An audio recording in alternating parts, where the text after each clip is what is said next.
maanta waxa weeye markaasoo farmaajo wuxuu leeyahay Soomaaliya bukaaleya waa qaladkan galna weeye inanka farmaajo ku dhashay mooji amba gida ku dhashay amba galkayso anu wadankay uga talin kara waa qaladka aan doona saxo horta dhiig dhacay ma jiro haddii Soomaaliya dhiig ku dhacay ma jiro hadda laga tawaayay magaalada Bohole ayaa mar accident ka dhacay nasiib darre walla isleeleen jiray ama hal isleeleen jiray walla ka tay nimanka tan xumeeyay anaga xumeeyay waa kuwii loo bixiyay dima jadiidka in kara ku dhacday ilaahay dhaafiyay moogtay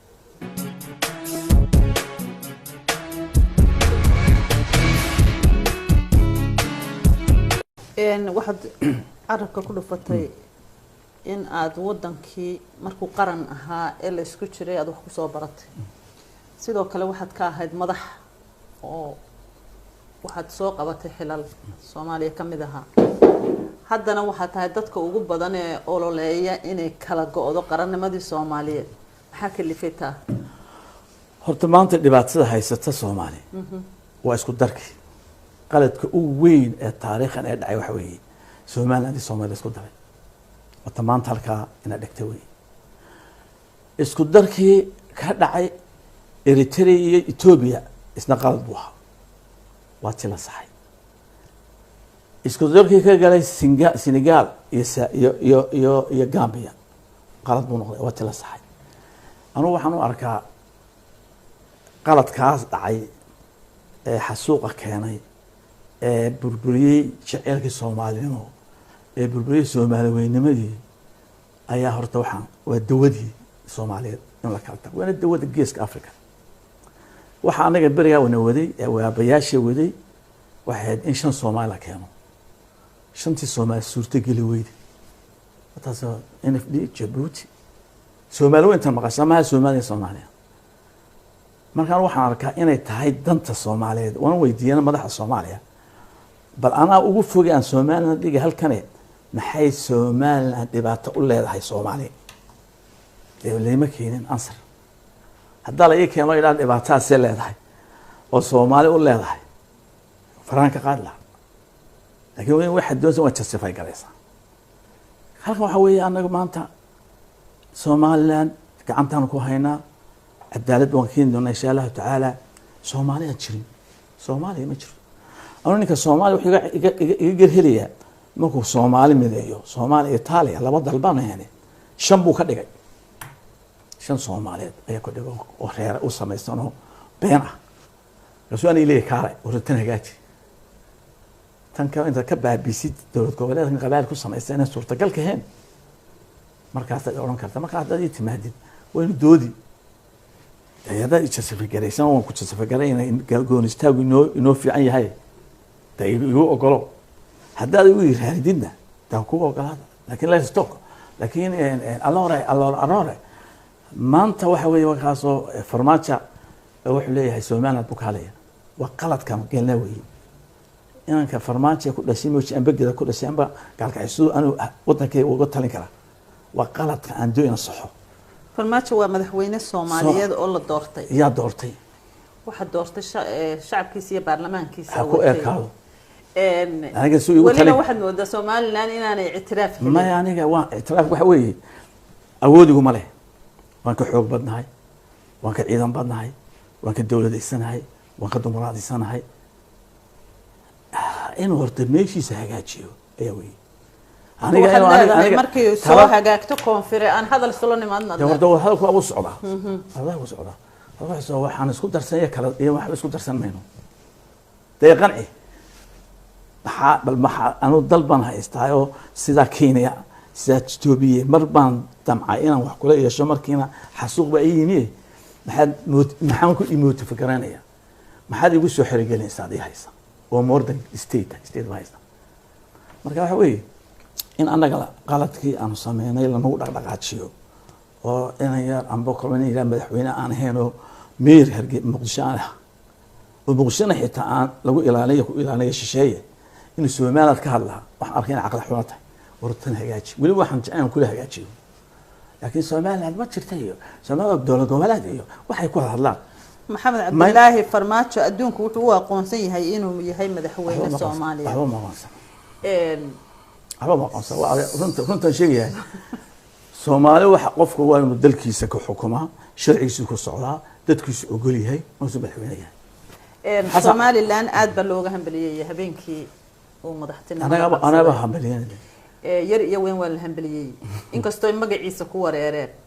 maadaama aad Faysal oo tahay aqoon-yahan koonfurna ka soo shaqeeyay bal horta magaca farmaajo way ku wareereen dadkii reer Somaliland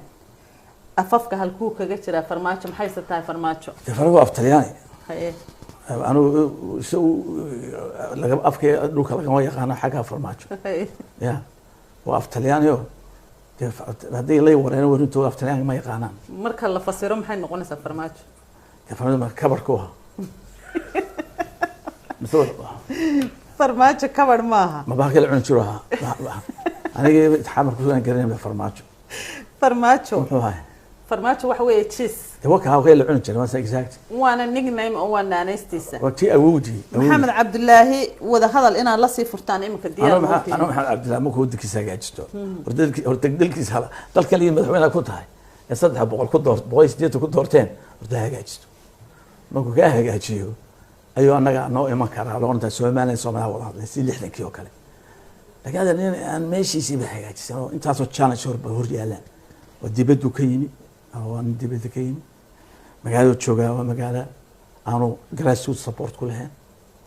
oo maadayaal ku nool yihiin intaasoo sanadood intaasoo baahiyo jiro ku naaxay dawlad la'aanta oo dawladda aan rabin oo systemka aan rabin beelay joogaan intaasoo wadano kala gacan ku leeyihiin oo wadanka arkay dantiisu inaan wadin ugu joogsanayo waxa soo horyaala marka dal nabada oo dumaraadiyada oo dadkii lahaa gacanta ku hayaan inuu si xasan sheekh afka la soo galo ka afka la soo ciidan afka u galina anaga waa tahay walaal 6 bilood gaarin haduu anaga naga hagaag waayo 6 months walaal gaarin inaan batanka u qaban doono because waxa weey is a foreigner oo dibadda ka yimi koofka ma joogo goofkiisii maaha idab hayeesho kulligin laakiin dabadda ka timaadeen dalkiina waad jeceshiin waad maamuleysaan damaanu hargeysa magaaladeedii hargeysa laakiin ku soo magaaladiisii maaha ati la ka qaxay goofreer bay noqotay imka waa goofreer ya marka goofreer si idab la joogo taa intaasaynu kaga gudbaynaa Khartoum State muddo colaad baa soo socotay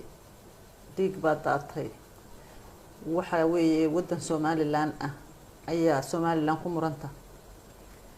dhinaca kale qayb kamid ah Puntland baa sheegata wada hadallo ayaa hadda furmay waxaad moodaa inay rajo wanaagsan ka soo socoto wada hadalladana adiga madax ka ahaa qaybta ugu weyn bal hadda wada hadallada nooga warano maxaa ka soo baxay maxaa si rajaad ka filaysaan horta dhiig dhacay ma jiro Khartoum Soomaaliya ku dhacay ma jiro hadda laga tawaayay magaalada Bohole ayaa mar accident ka dhacay nasiib darre walla isleeleen jiray ama hal sameeyeen jiray walla ka tay magaalada Bohole ma joogane oo maalin la isku dilay wali arintaasna ay arin ay Soomaaliya u dhaman ahayn oo arinteeda doon gaar u galo ma joogane dagaal iska yimo Khartoum dawladii ma jiro laakiin dagaal beelaysan baa jiray hada beelay reeraha islaaya ali gari waxa isleenaya magaalada iyo reerka istilay abaarsan waxa istilay qayaad baa istilay samakaab caliya faar cali istilay ismaana saad yoonis iyo baciida istilay qabaal soo jira laakiin Soomaaliland iyo Khartoum dagaalka ma dhixin mana dagaalam karaan dagaalku ma fiican wax yaga dialogue baan ku dhamaysan madaxweynaha hadda marka dialogue furay على خليفة خاتم ومدحها هي سيارة وصاحب لمنه يسكت له بها يقول بقى ما كان حمل شغلي ودرجة محمد سياد بقول بكرة سكرين شري بها هاي هنجرها كمسكع فرنلي هذا أنا هذا كمية في عبنا مريا أنت لا لها وإحنا نشعلنا إن نصاف شرنو خلاف كريه سوما الحديدة قلنا أن المشارتين هي جرونا مالك سوى شيء أكتر كسمايا شيء جنايا شوفون كشيء جنايا مدو بشيء جنايا لكن أنا وحنا كما قاعدين دك شعب أنا ورانا هايو واسك بروباغندا الشعب اللي مغشين يعني أنا حوالنا وانو شيء سياسة كما قاعد كان حدود إذا حدود انترناشنال حقوقنا كما قاعد كان Soomaaliya iyadoo qabi iyadoo dawladda istaqaani oo reer isku dili jiray dawlad istaqaana anaga iyo reerkaasna laakiin wali dagaal ma jiro inaan dhex maxaan ugu dagaalamaynaaba annagu maalintii aan nidhi gooniaan isku taan soo ceshinay dowladnimadeedii Soomaali maanta aan diinay inta ay isdilisay wax gacan nooga tago xumaanay xitaa ma jirto duca waxaan ahayn inta uu ducaynaa iyagu waxay la kici waayeen intaan xaasidaya kolba ilaahay markaasuu batan ku qabanay ha cadaynayeen in xaasidayaan de wax ka heshiis ku maaha wax ay heshiis ku yihiin oo ahayn Soomaaliya soo soo qabanaa maaha laakiin anagu Soomaali xumaan ma hayno wixii nagu dhacayna qabiil uma haysanay dawladdii markaa taagneed maanta Soomaaliland reerku Maxamed Siyaad ba ka soo jeeday waa reeraha lagu jecel yahay waxaa la kala saaray Maxamed Siyaad bare iyo reerku dawladdii waxaa geysatay Soomaaliland oo ku jirtay Soomaaliya ku jirtay system buu ahaa systemku uu tagay laakiin Soomaali cuduran u qabna ma jirto xumaan uma qabno maalinta isdilayna xabash dishan anaga la noo soo qaxay maantana bacmushirka badan kordhan iyaga haysta marka waxa weeye waa hagaajisantooda anaguna roolkay aan ka ciyaarno ah in isku soo jiidno la talino waa kuwan raadkayga marayaan waxay aqalkii sare samaysteen oo laakiin hagaagsaneen ya laba gurbay samaysteen saddex cusub ay doonayaan samaystaan way naga dayanayaan wanaagii inta ka baan u talinaa laakiin waxa weeye marka hore in naqiraan in dawladda heen marka hore naqirayaan in la naxasuuqayna dareemayaan jiino san u dhacay in hadda dawladna hay shaqayso adduunka ma casna qarimaaya iyada kan ka shaqeeya media wahaya anaga waxaan ugu sheegnaa maanta dawladda goboleedka Soomaaliya leeyahay qaraba Soomaaliya magac soo marin kareen Puntland way leeyihiin balaaga ku dhaariyay marka waxay culture madax laga haystaa anaga magaca hortooda la oran jiray British Somaliland ayaa hadda noo quuri kareen marka waxa weeye hadaan lagu habsaamin Somaliland dhulkeedii bay joogtaa anaga taayada baan cuslaysay inaan maanta dhaqaalaha korino tacliinta korino wixii aan ka dagaalnay iska saarno oo dawlad cadaalad ku shaqeyno ku fikrayna iyaguna wuxuu uga hagaajisteen Soomaalina maanta ku jirto haddaanay tashanin magac Soomaali baabaaya laana ceebta Soomaali ku dhacda way nagu wada dhacaysa halka kaga qorna reer qabiilku Soomaaliya kaga qoran nagu wada qoran marka inaan ka naxno codadkiina abaartaas soo noqonaysa waa man made ilaahay ma sameeynin meeshii dawlad xuma jirto meeshii dawlad aan jirin ay abaar ku dhacaan anaga waa bayla isa taawasho daro ee meeshii jirta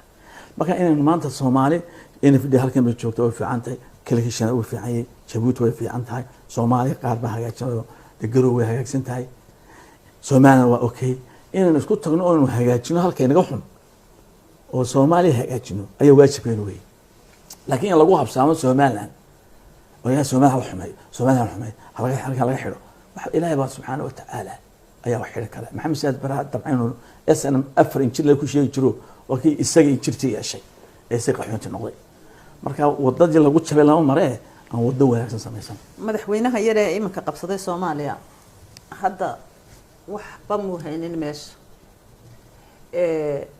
wada hadaladii hore ee lala furay Soomaaliyana natiijo saasi kama soo bixin iminka isagii iyadoo aan warba laga hayn ina ka hor dhacdaan miyay tahay oo asaadaalisan inaanu garaabayn ama inaan ictiraafin ama aan waxba idin horta ninka ku wareera waa inaan heray jirin anu madaxa Soomaaliya waqti iska ma khasaaray lana waxa weeye tiisa waa cuslaysay ma imka inaan isaga la qabano wax bas ina anaga aflagaad nooga tagto in wax la qabano waa jecelahay inuu guuleystana waa jecelahay halka naga hagaajiyo lana waxaan anagu baahanahay baarjin ruux leena oo la gorgortino oo la kala baxno ayaan la heshiisanahay laakiin waxa weeye isna waa inuu ogaado reality on the ground inuu si xasan sheekh wadahadalada horena Sheekh Sharif meel fiican uu mariyay meel wanaagsan uu mariyay nimanka tan xumeeyay anaga xumeeyay waa kuwii loo bixiyay dimi jadiidka in kaara ku dhacday ilaahay dhaafiyay moogtay ee dhulkina boobi baa leeyahay lacag cunay baa leeyahay daari iibiye baa leeyahay in kaartii Soomaaliya ku dhacday isna daba in kaarta iska ilaaliyo dhulkiisa hagaajisto Somaliland de anaga gacanta ku hayna anagu waan isnaqaana farmaajo oo wada hadal jirnay waa kulanay 2014 meelaha hadda qoladiisa markuu soo baxay waa tahniinay shaqaysa qabso Soomaaliya iska ilo أنا هوب لما أعرف الموضوع وكاف عناية حسن شيخ وما يروح أنا كل نكرهم كل يرانيه أو أنا نقين مسكتيسو بعد وطلع بعد السومان لا وجهي تاريخ كل أحد يصير هنشرتي وكانيا حسن ما وجه قلت هذه المصيبة اللي سنشرتي هرجس كل قبل شرتي اللي سنشرتي بين شكاد بين هذا قولي قلت مساك صلوا قبليها هرجس اللي قلت مقنيه تاسو يقان ما كان ما يقان السومان سالو كره دغي سومان ما يقانو لكن سو فرماجه هوب ذات انه انا فرماجه ان شاء الله تعالى ان شاء الله وان ابتنا وان هايو هويدي وري سومان الموت سي ابي بفمون ما كل جو كفي انا يا بيلا تنيجي ساسات صادالين ان شاء الله ان شاء الله ان انت اصلا كغبخينا